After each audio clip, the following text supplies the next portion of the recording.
बिस्मिल्लाहिर्रहमानिर्रहीम। अच्छा, winter 22 paper 21 का क्वेश्चन नंबर 2 स्टार्ट कर रहे हैं हम। A steel ball is projected horizontally from the top of a table as shown in figure 2.1। तो ये पूरा प्रोजेक्टाइल मोशन इसने मुझे दिखा दिया है।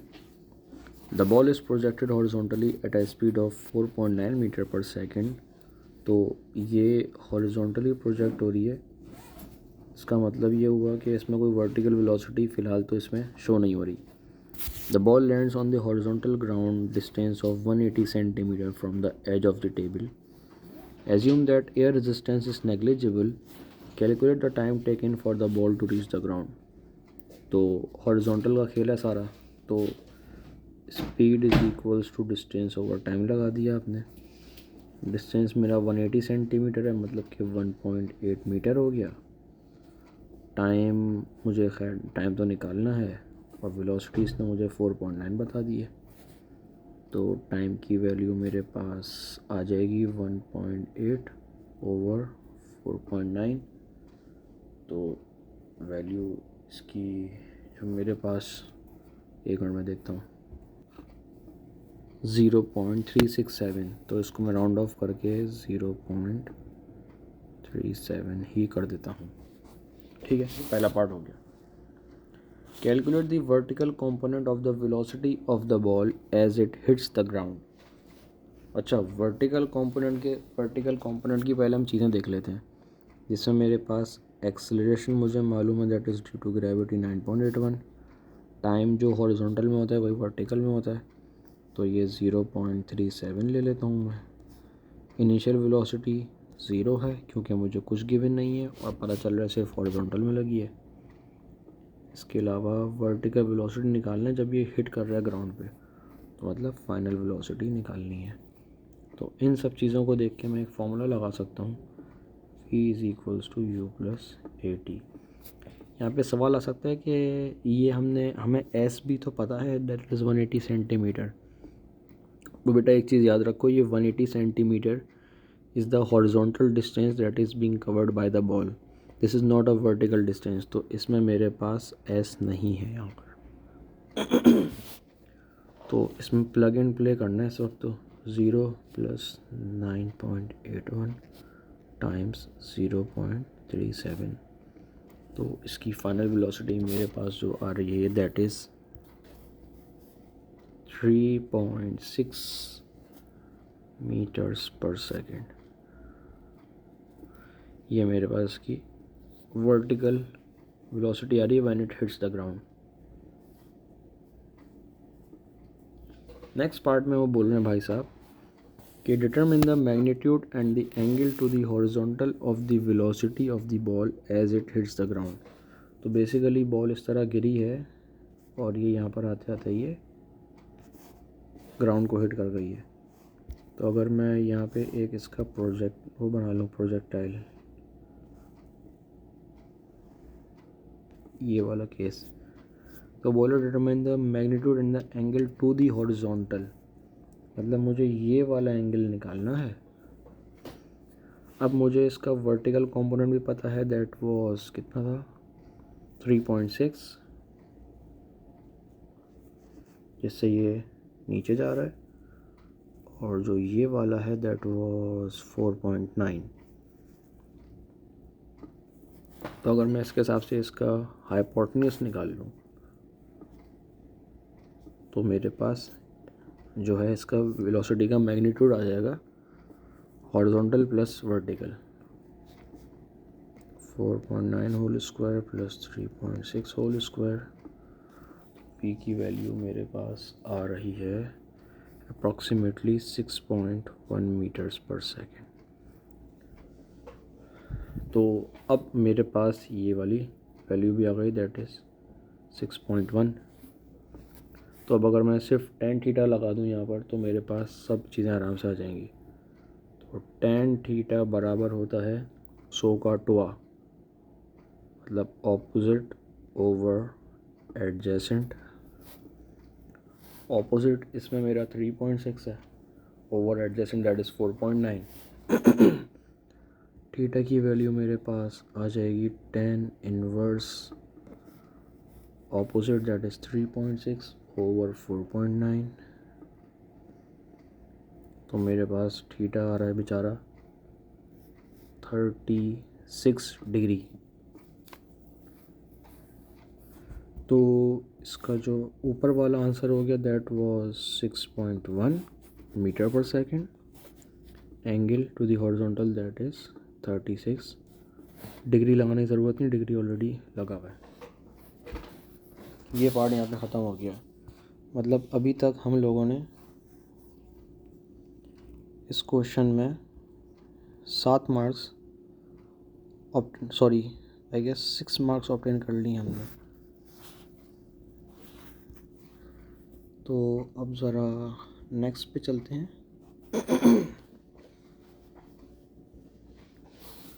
The ball is projected by means of a compressed spring which is attached to a fixed block as shown in figure 2.2. तो ये इसने दिखा दिया एक diagram. The ball is placed on a frictionless track in front of the spring. The ball is then pulled back so that the spring has compression x naught. When the spring is released, the ball is projected horizontally as shown in figure 2.3. ठीक है। The variation with compression x of the applied force for the spring is shown in figure 2.4. ठीक हो गया। Force और extension का इसने graph दिखा दिया है मुझे यहाँ पर। इसमें नोटिस ये रखना है कि मेरे पास यहाँ पे सेंटीमीटर में हर चीज़ है। आगे बढ़ते हैं। Sorry. The ball is a uniform sphere of steel of diameter इतना एंड मास इतना। तो डेंसिटी मुझे अब कैलकुलेट करनी है।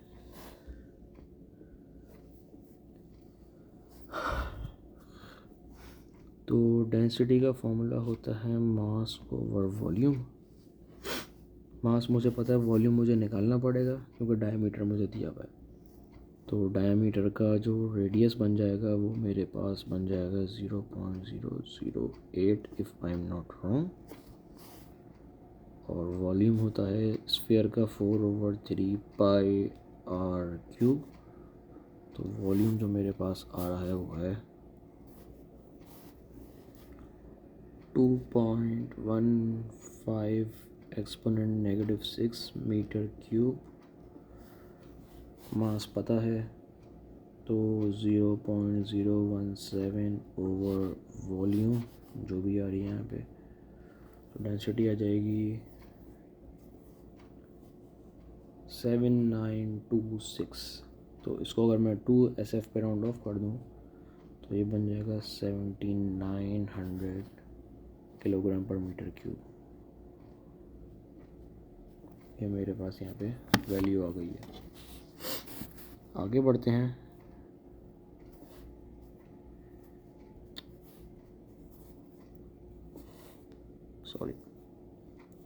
All the elastic potential energy in the spring is converted into kinetic energy of the ball. The speed of the ball as it leaves the spring is 4.9 meter per second. Show that the maximum elastic potential energy of the spring is 0.2 joules. तो बिल्कुल basic है ये। मुझे मास पता है, ऊपर यहाँ पे स्पीड बता दी है और उसने बोल दिया कि काइनेटिक एनर्जी बराबर है पोटेंशियल एनर्जी के। तो अगर अब मैं काइनेटिक एनर्जी निकाल लूँ दैट इज़ 0.5 mv²। तो ये मेरे पास कितना बन जाएगा,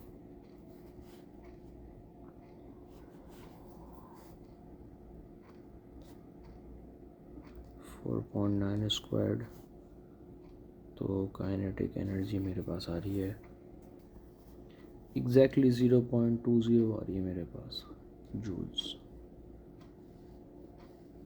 तो इलास्टिक पोटेंशियल एनर्जी भी इसी के बराबर होगी, that is equals to E P, my bad. ये पार्ट भी यहाँ तक सॉल्व हो गया। तो अगर मैं इस पार्ट को देखूँ और इस पार्ट को देखूँ, इस वाले पार्ट को और इस वाले पार्ट को, तो मेरे पास ये फ्री के 5 मार्क्स हैं जो कि मतलब अगर किसी ये बेसिक मैथ्स करके भी हो सकते हैं आराम से। अब ये काम का पार्ट आ गया, इसको ज़रा देख लेते हैं। Use figure 2.4 to determine the spring constant K of the spring. अब स्प्रिंग कांस्टेंट निकालना है तो ज़रा इसका फॉर्मूला अगर मैं लिखूँ तो ये बनता है F इज़ इक्वल्स टू के एक्स, मतलब एफ वाई है और एक्स तो एक्स एक्सेस ही है। तो अगर मैं इसको यहाँ से एक पॉइंट ये ले लूँ, पता नहीं मेरे पास है जूम इन जूम आउट का फीचर ही ख़त्म हो गया। अच्छा सॉरी, अब सही है हाँ। तो और दूसरा पॉइंट मैं यहाँ से ले लेता हूँ ये वाला, दैट इज़ 10, और दूसरी जो वैल्यू आ रही है मेरे पास दैट इज़, देख लेते हैं कितना आ रही है। अब ये तो 7 बनेगा, ये 6.4 बन रहा है न्यूटन, और यहाँ पे ये 10 सेंटीमीटर है, मतलब ये 0.1 मीटर है, और एक पॉइंट ये है। तो y2 minus y1 over x2 minus x1 अगर मैं कर दूँ तो यहाँ पे ये बन जाएगा, इसको फिर से लॉग ही कर देता हूँ, 6.4 माइनस 0 ओवर 0.1 माइनस 0।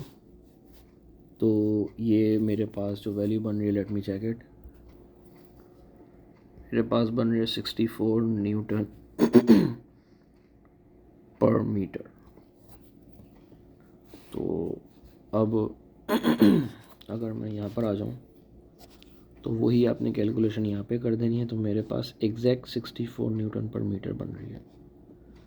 मैंने कैसे करा वो मैंने आपको बता दिया, मैंने जना ग्रेडियंट निकाल लिया यहाँ का। आप कोई भी 2 पॉइंट ले लो, आप एक पॉइंट ये ले लो, दूसरा पॉइंट ये ले लो, फ़र्क नहीं पड़ता, या एक्सट्रीम पॉइंट ले लो, कोई फ़र्क नहीं पड़ता, लेकिन एक पॉइंट से नहीं निकालना। ग्रेडियंट हमेशा 2 पॉइंट से निकलता है, बस इसका ख्याल रखना है। तो ये वैल्यू मेरे पास 64 आ गई। आगे बढ़ते हैं। Use your answer in B3 and the value of energy given in B2 to determine the compression of the spring x0। तो K यूज़ करना है और ऊपर जो B2 में वैल्यू गिवन थी वो यूज़ करनी है, तो मुझे वैल्यू निकालनी है। तो स्प्रिंग के लिए फॉर्मूला यूज़ होता है मेरे पास, energy is equals to half k x squared. तो अब मुझे के पता है और मुझे एनर्जी पता है, दो के मेरी 0.2 थी पहले। इसको मैं सिंप्लीफाई कर देता हूँ तो ये मेरे पास बन जाएगा 0.2 is equals to 0.5 times 64 times X squared. ये बन जाएगा 0.2 ओवर 0.5 इंटू 64 की होल पावर। मैंने बेसिकली स्क्वायर रूट ले लिया इसको, तो यहाँ से मेरे पास x की वैल्यू आ जाएगी। तो यहाँ पे मेरे पास x की वैल्यू आ रही है, लेट मी चेक इट, 0.079, जिसको मैं अगर 2SF में रखूँ तो 0.079 रहेगा, अगर 1SF कर दूँ तो ये बन जाएगा 0.08। तो मैं प्रेफर करूँगा कि मैं इसको 0.08 ही रख दूँ। तो ये इसका भी आंसर मेरे पास आ गया है, 0.08। नेक्स्ट पार्ट कर लेते हैं।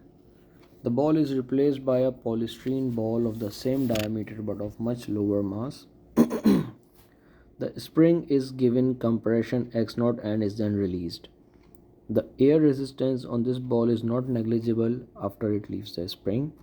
Explain why this ball leaves the spring with a greater speed than that of the steel ball.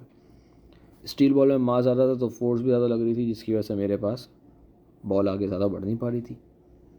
अब क्योंकि मेरे पास मास कम हो गया है तो काइनेटिक एनर्जी और उतनी ही है, तो वेलोसिटी बढ़ जाएगी इसमें मेरे पास।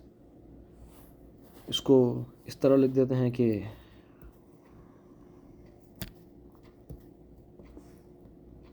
Same kinetic energy and less mass, which means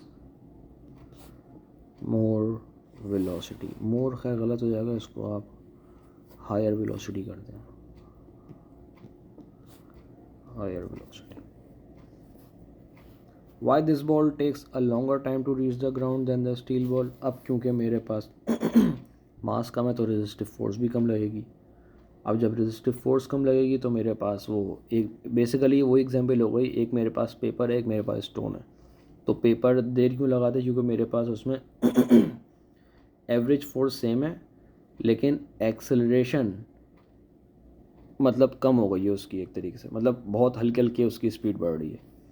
तो इसको मैं लिख सकता हूँ कि एवरेज फोर्स सेम है, या फिर सेम फोर्स लेकिन क्या है, स्मॉलर मास है, जिसकी वजह से टाइम ज़्यादा लग रहा है।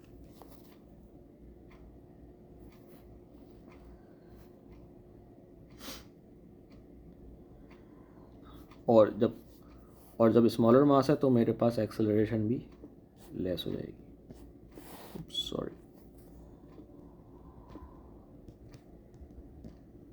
एक्सेलरेशन कम हो गई मेरे पास। और क्या कर सकते हैं, रिजल्टेंट फोर्स इसमें थोड़ी सी कम हो जाएगी, क्योंकि अब मेरे पास, क्योंकि अब वो मास ही कम हो गया है, तो F is equals to M है। जब एम ही कम हो गया तो एक्सेलरेशन भी कम हो जाएगी, क्योंकि फोर्स भी एवरेज ओवरऑल कम हो गई है। तो वैसे फोर्स सेम है, मतलब जब फेंकते हुए फोर्स सेम है, लेकिन जब वो नीचे जा रहा है तो फोर्स उसकी कम हो गई है, क्योंकि अब उसका मास कम हो गया है। तो अब वो ज़्यादा टाइम लगाएगा बॉल को नीचे रीच करने में। आई होप ये क्वेश्चन समझ आ गया होगा।